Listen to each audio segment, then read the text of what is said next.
नमस्कार शेतकरी मित्रांनो, युवा शेतकरी या लाडक्या युट्यूब चॅनलमध्ये मी अक्षय पुन्हा एकदा आपलं सर्वांचं सहर्ष स्वागत करतो।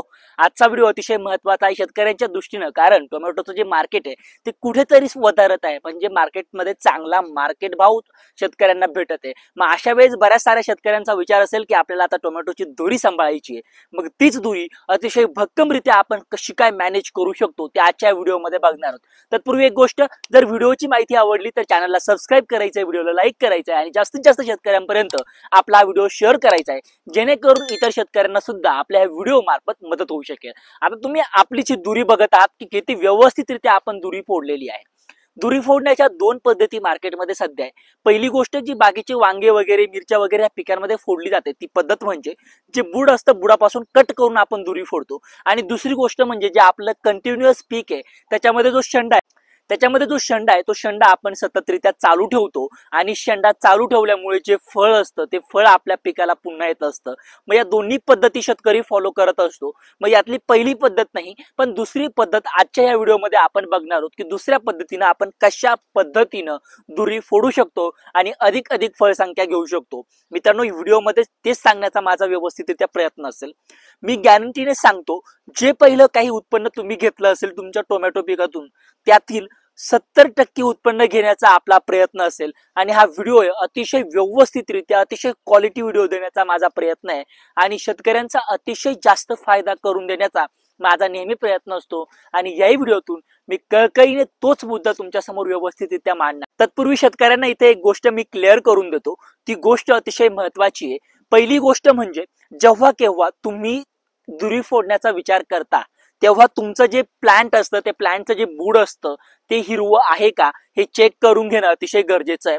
दुसरी गोष्ट, तुमच्या प्लॉटच्या ज्या मुळ्या आहे त्या मुळ्या चालू आहेत का, ही सुद्धा अतिशय महत्वाची गोष्ट आहे। तिसरी गोष्ट, तुमच्या प्लॉटवर असलेले जे कीड किंवा बुरशी आहे त्यांचं नियंत्रण करणं अतिशय महत्वाचं आहे, ती एक गोष्ट आहे। आणि चौथी गोष्ट, तुमच्या प्लॉटला ज्या बुरशी आहे त्या बुरशींमुळे जे काही डॉट प्लॉटच्या ज्या मुळ्यांपाशी तयार होतात ते तयार झाले का, ते तयार होऊ नये यासाठी ज्या शेतकऱ्यांचे आता प्लॉट चालू आहे त्यांनी आताच फॉस्फरिक ऍसिड थोडंफार सोडून द्या। एकरी 2 ते 3 किलो लिटर सोडू शकता, जेणेकरून तुमच्या प्लॉटच्या तळाशी असलेल्या ज्या गाठी तयार होतात त्या गाठी तयार होणार नाही। आणि ज्यांच्या कोणच्या तयार झाल्या नसतील, म्हणजे बुरशी किंवा उपबुरशींमुळे, विरुद्ध बुरशी किंवा मित्र बुरशींमुळे जे तयार होतात ते तयार होऊ नये यासाठी 10-15 दिवसाच्या अंतराने 2 ते 3 लिटर किंवा किलो मध्ये जे काही फॉस्फरिक ऍसिड तुम्ही सोडत असतील ते फॉस्फरिक ऍसिड तुम्हाला आपल्या प्लॉटला देत राहायचंय। त्यामुळे ज्या बुरशी आहे त्या आपल्या मुळाशी तयार होणार नाही आणि मुळा आणि जे मुळ्या असतात त्या मुळ्या आणि शेंडा ह्या दोन्ही गोष्टी व्यवस्थितरित्या चालू राहतील। याच्यानंतर अतिशय महत्वाची गोष्ट, तुमच्या प्लॉटच्या ज्या मुळ्या आहेत त्या चालू करण्यासाठी एक तर कॅन्डल रूट 2 लिटर किंवा 3 किलो झिंक सल्फेट तुम्ही आपल्या पिकाला देऊ शकतात।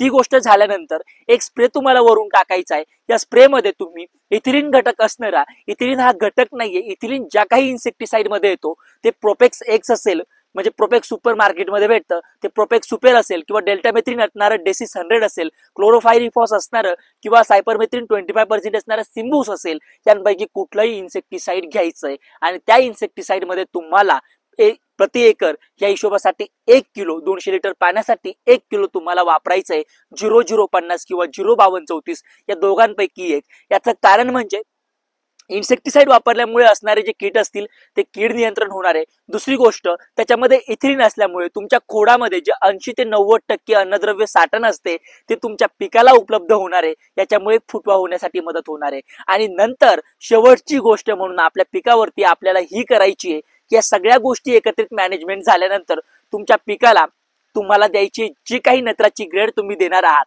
यामध्ये 2 रिकमेंडेशन माझ्याकडून असेल, 1919 किंवा मास्टर 20-20-20 जी होलॅग्रोची ग्रेड आहे, मास्टर 20-20-20 ही एकरी 3 किलो, जर तुम्ही 19-19 सोडणार असाल तर एकरी 4 किलो, दोघांपैकी एकाचा वापर तुम्हाला इथं करायचा आहे। आणि याच्यामध्ये प्रोटीन हायड्रोलिसिस भरपूर साऱ्या कंपनीचे मार्केटमध्ये भेटतात, ते ऑक्झिन्स आणि प्रोटीन्स, ते प्रोटीन्स तुम्हाला आपल्या पिकाला एकरी 2 लिटर द्यायचं आहे। आणि हे दिल्यानंतर मित्रांनो 2 ते 4 दिवसांनी मायक्रोन्यूट्रिएंट, आणि मायक्रोन्यूट्रिएंट मध्ये अॅमिनो ऍसिडचा वापर तुम्हाला करायचा आहे। जे काही चांगल्या किमतीमध्ये मायक्रोन्यूट्रिएंट किंवा अॅमिनो ऍसिड तुम्हाला मार्केटमध्ये उपलब्ध होईल त्यांचा वापर तुमच्या पिकासाठी दुरी फोडण्यासाठी तुम्हाला करायचा आहे, मी शाश्वतीनं, मी गॅरंटीनं, मी 100% विश्वासानं सांगतो की ह्या पद्धतीनं दुरी आणि शेंडा तुमचा चालू होईल, याची गॅरंटी देतो. आणि रिझल्ट तुम्हाला नंतर कमेंट्स बॉक्समध्ये सांगायचे आहे की काय रिझल्ट तुम्हाला या दुरी मी सांगितलेल्या थेरीचे तुमच्या दुरी फोडण्यामध्ये झालेत. आणि ज्या काही प्रॉब्लेम शेतकऱ्याला येत असतील त्या तुम्हाला कमेंट्स करायच्या आहे, उत्तर देण्याचा प्रयत्न असेल. Stay tuned.